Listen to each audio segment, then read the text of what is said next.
I am Sunshine Dulnuan. I live in Manila here in the Philippines, and I am a Filipino Episcopalian currently teaching theology at St. Andrew's Theological Seminary. I was baptized as a Roman Catholic and received in the Episcopal Church in the Philippines on December 7, 2014. So that is quite recent. I think my place in the world dramatically influences my view of the Anglican Communion because my social location always invites me to contextualize and make sense of our faith, primarily from my identity and experiences as a Filipino, a woman, a theologian, and many more.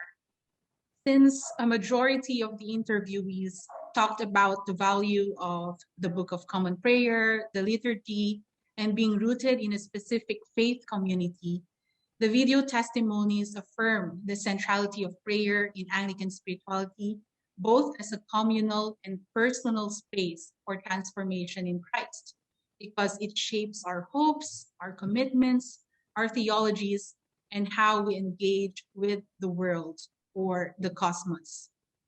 The video testimonies continuously challenge me to celebrate and value our differences as Anglicans and ask more questions than give definite answers.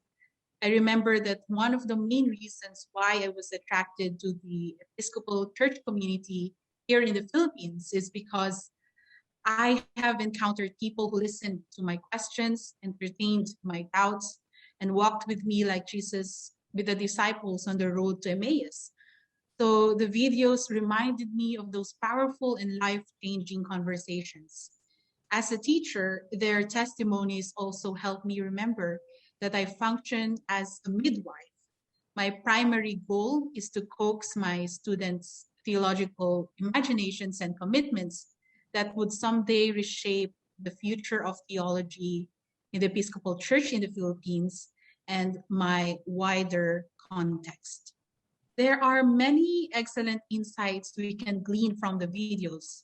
First is the fact that there is no single Anglican identity and that the Anglican Communion is a broad space to celebrate our many theological claims, identities, experiences, and spiritualities. So intentionally listening to each other and practicing communal discernment is necessary.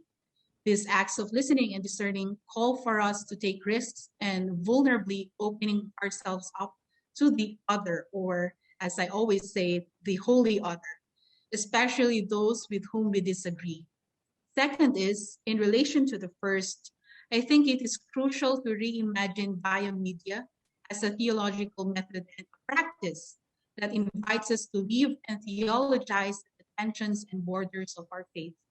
I imagine that biomedia as a theological method and practice would help us embrace tensions, mark differences, and grow amidst disputes and challenges.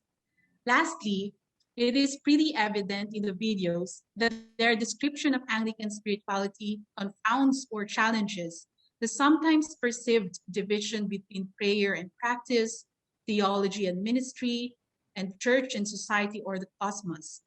This seamless vision is apparent in the 5 marks of mission of the church. Because in my context, it's sometimes perceived as, like mixing the best of both traditions and then just mixing them up and voila, that's biomedia. But I think it is really important to really look at it as a practice, as an intentional engagement with the other.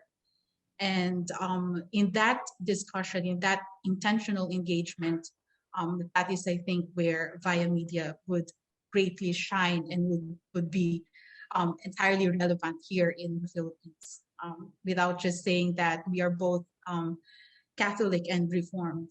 We really have to be particular with that concept. And also, it's also a space of creation, so an imaginative space.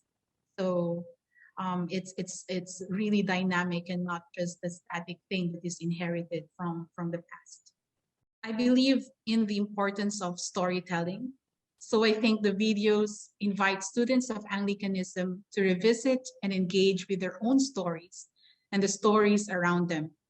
It raises questions like, what is my story as an Anglican? What are the stories I have not listened to yet?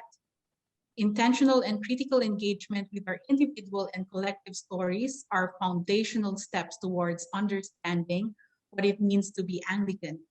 And also, I think the testimonies challenge students to think about their own theological commitments seriously, because their theological commitments shape their Anglican spirituality and theologies. So I think those are the questions that the videos raise for students of Anglicanism.